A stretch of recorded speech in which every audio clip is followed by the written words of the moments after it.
we understand there are pressures on becoming carbon neutral. We understand there's probably huge environmental consequences of not. We also understand there's huge lobby groups pushing this.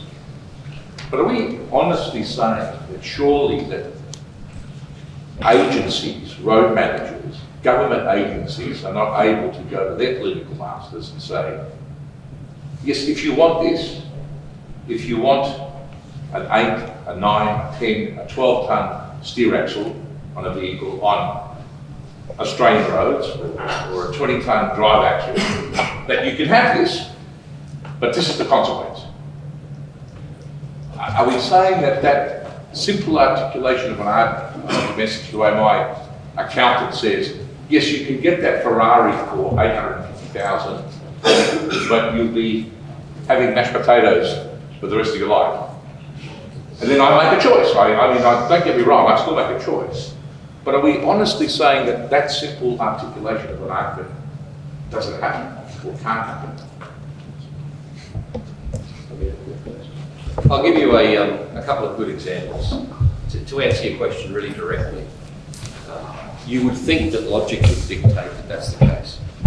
So I was in Germany with the Federal Department of Infrastructure and Digital, and I asked exactly that question because in Germany they'd just switched off their zero-emitting nuclear power stations because they've got a green representation in their government, and they've switched on coal-fired, gas-fired, emitting power stations at a much, much higher cost because of the war in Ukraine, and they're more expensive to run. And they're more emitting.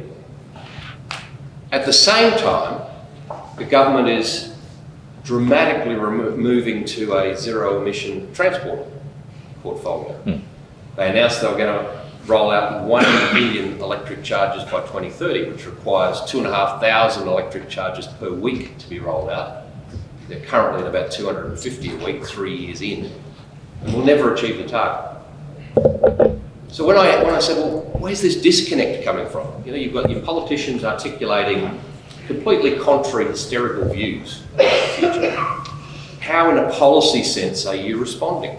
And how are you, as public servants, protecting the public purse and serving the public, responding? And they looked at me like that, and they'd never been asked that question before, to be honest. And they said it's very, very difficult. You know, all we are doing is reflecting back to the elected representatives a way of trying to deliver their policy, and they're frustrated out of their minds. They're really smart people, just frustrated out of their minds because the disconnect now is real, and it's real in Australia as well.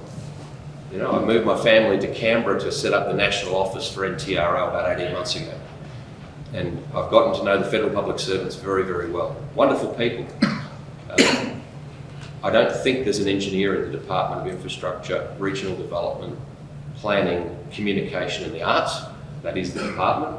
The Secretary reports to 7 ministers, trying to deliver a coherent transport platform for the future. And when I asked Jim Betts, I said, who's rolling out electric infrastructure for Australia and our future? You've got all these wonderful announcements about a transition of the transport fleet. We've got to have a zero emissions future. And he said, the Department of Climate Change. And I said, what are you talking about? This is a fundamental transport role for the country, connecting communities, delivering freight tasks. Who's saying where these charging networks go and on what basis? Well, the Department of Climate Change. I said, well, that's unacceptable, Jim. Surely that's unacceptable. You've got to be in there. He said, oh, it's a government decision. So we're in this, what I call the zone of madness. And I'm really, as a technical leader of a technical organisation, conscious that it will all come to an end. You know, there will be tears at some stage. And what we have to do is to be really consistent, technically correct, as you heard from Gary. We have to be consistent in the face of our elected members and our public servants. As Anne said, technical solutions are there. It's logic and rationale that will always win at the end of the day. And our task as an industry is to fulfil that role. Sorry if it was a bit long, Chris. No. just thought it'd just be interesting for people to know that we're not alone. This is a global issue that countries right across the globe are trying to deal with. Does anyone have anything more to say? Because I know we're conscious of time. We've got the next question already standing up. Did anyone else want to add to? I'd just like to say that in my experience with government and working for the Deputy Prime Minister years ago, who was also Minister for Transport, I never saw the discussion on road funding pertaining to maintenance. Now, it's a political imperative to be seen to be spending $10 on building a new road so that you can cut a ribbon. But, so, you know, you accept that. But there was never a discussion about only the $1 that we gave or was given for maintenance. And this is where I make my point about the fact that maintenance dollars needs to be increased significantly in order to achieve the low zero emission future that we're after. And I agree wholeheartedly with Michael. There is a crunch time coming, and I have seen it around the world as well as Michael,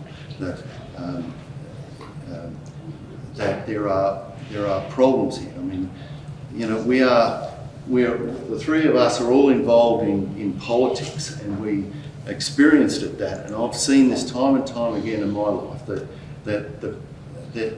this doesn't end well. And what we in Australia have to protect is that people such as operators and truck OEMs are not done over in the process. Otherwise, we just won't sell trucks in Australia, and we'll have a very old truck fleet. England, for instance, has got huge penalties on the fact that you don't comply with sales obligations. So if you don't sell a zero-emission vehicle according to the quota system, you'll cop a fine of £16,000 apparently. Well, the OEMs are just going to boycott that market. Thanks, Tony. Gary, just quickly. Just add a couple of comments, partly from some comments that my colleagues have made earlier. We don't have an intelligent conversation in this country about transition. We don't look at the actual pragmatics. We go to the fad and we go to the punchlines, we go to the 2-minute, grab on media or whatever, and not look at the actual reality. Just a simple observation is this. Large country, small population by general standards. So we've got this high distribution sort of challenge in terms of the amount of kilometres we cover to replenish our communities. To move from 1 trailer to 2 trailers halves the truck trips, doubles the truck efficiency for that trip at a marginal increase to the fuel burn. Same human capital cost, very small modest cost for the extra price of the trailer. We don't even consider that as a part of the transition journey to lowering our exposure to diesel. We want it all, but we only want the announceable bit, not all the infrastructure that goes with it, because that's not so sexy to talk about on the 6 o'clock news, about all the electric infrastructure, hydrogen replenishment, everything that goes with that. Because the fundamental problem in this country is our posture is we design roads for cars and we let trucks use them. We don't actually take into account the national freight supply chain system when we build our roads. My last comment is bridges are the fuses in the system, and we do not pay appropriate attention to where those bridge investments ought to be made, because you can hold 1,000 kilometres of road to ransom for a 25% productivity improvement because you refuse to replace one bridge. That's the nonsense that we have in this country about infrastructure investment decisions. And I'd like you to reflect on that, because I could give you more than 10 examples around this country of, in the order of somewhere between 12 and 15 bridges could open up productivity in this country by a margin of 25%. We don't have that intelligent conversation.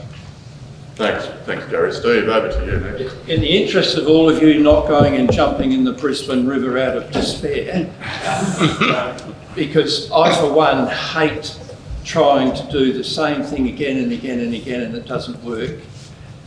If the tiers that you're predicting are beyond the next election in any country or jurisdiction, I think we're wasting our time limiting our effort to trying to have those discussions with current officials and ministers.